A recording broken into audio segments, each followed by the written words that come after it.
विश्व के कोने कोने में यूट्यूब के माध्यम से हमसे गुरु मंत्र लेकर वैदिक परंपरा में आगे बढ़ने वाले मेरे प्रिय शिष्यों, सज्जन और सन्नारियों, महाभारत की कथा सुना रहा हूँ मैं आपको। इसलिए चैनल को सब्सक्राइबर कर लीजिए, लाइक कर दीजिए, घंटी दबा दीजिए। और ज्योतिष का कोई प्रश्न है तो 9825200108 पर फ़ोन करिए। आपकी पूरी ग्रह दशा हम बताएंगे, और अगर कोई ग्रह खराब हुआ तो उसका निवारण भी कर देंगे। चलिए कथा की शुरुआत करते हैं। तो आज कुंती और गांधारी की कथा करेंगे। धृतराष्ट्र, पांडु, विदुर जी का जन्म हुआ, वेदव्यास के द्वारा हुआ। तीनों भीष्म के पास रहकर शिक्षा ग्रहण करते हुए बड़े होने लगे। भीष्म उनको अपने पुत्र की तरह पालन करते थे और उन्हें सभी विद्या सिखाते थे। धृतराष्ट्र को पराक्रम, पांडु को धनुर्विद्या और विदुर जी को धर्म शास्त्रों का ज्ञान दिलाकर समर्थ बना दिया। धृतराष्ट्र अंधे थे, विदुर जी दासी पुत्र थे, इसलिए भीष्म ने पांडु को राजगादी में बिठाया। चारों तरफ सुख समृद्धि बढ़ गई, पूरी प्रजा सुखी थी।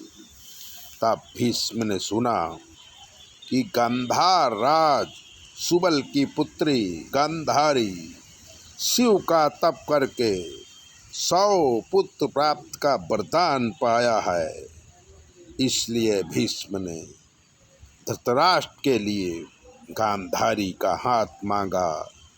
गांधार राज जानते थे कि धृतराष्ट्र अंधे हैं, फिर भी भीष्म की ख्याति देखकर अपनी पुत्री गांधारी की शादी धृतराष्ट्र ने कर दिया।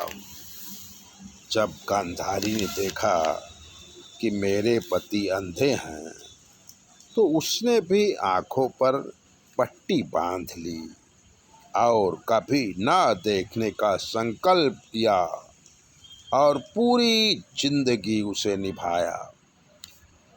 यदुवंशी राजा सूरसेन को प्रथा नाम की पुत्री थी, जिसके भाई वसुदेव जी थे।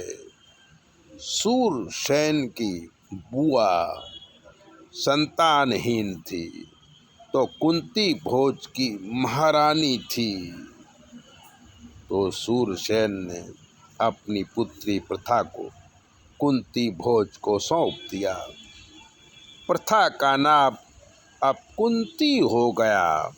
एक बार दुर्वासा ऋषि कुंती भोज के यहाँ आए तो कुंती ने ऋषि की सुंदर व्यवस्था किया और उनकी खूब सेवा किया। दुर्वासा ऋषि प्रसन्न होके कुंती को गुरु मंत्र दिया और कहा, बेटा, ये मंत्र देवताओं के आकर्षण के लिए है।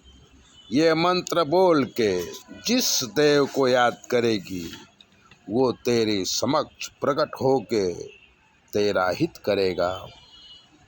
कुंती की युवा अवस्था थी। सुबह सूर्य की लालिमा देख कौतूहल बस मंत्र की परीक्षा लेने के लिए सूर्य को याद किया। सूर्य नारायण कुंती के समक्ष प्रकट हुए और कहा, वरदान मांगो। कुंती बोली, मैं तो ऐसे ही आपको याद किया था।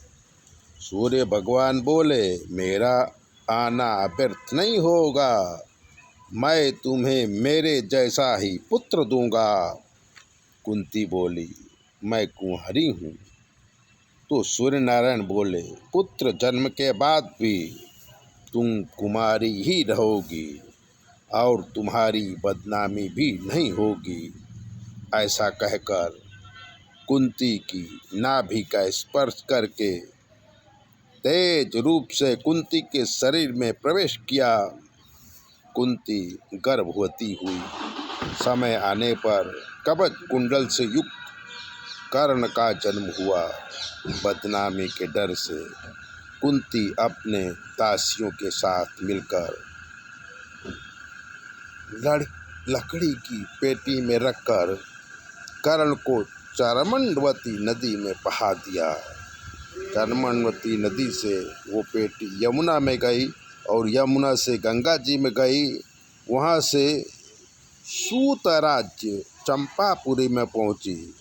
तब संतानहीन अधीरथ राजा किनारे में भ्रमण कर रहे थे। उन्होंने वो पेटी निकालकर कर्ण को अपनी पत्नी राधा को सौंप दिया। राधा ने कर्ण की मातृवत सेवा की और बड़ा किया। अधीरथ कर्ण की चतुराई से प्रभावित होकर द्रोणाचार्य, कृपाचार्य और परशुराम के पास भेजकर 4 विद्याओं का ज्ञान प्राप्त कराया। कुंती विवाह योग्य थी तो कुंती भोज ने अपनी पुत्री कुंती का स्वयंवर आयोजन किया। तो कुंती ने पांडु को वरमाला पहनाकर पति रूप में स्वीकार किया। यह है महाभारत में कुंती और गांधारी की कहानी। मित्रों, चैनल को सब्सक्राइब करिए, लाइक करिए और अगर आपके जीवन में कोई प्रश्न है तो 9825200108 पर फ़ोन करिए। हम आपके सारे प्रश्नों का जवाब देंगे। जय बोले।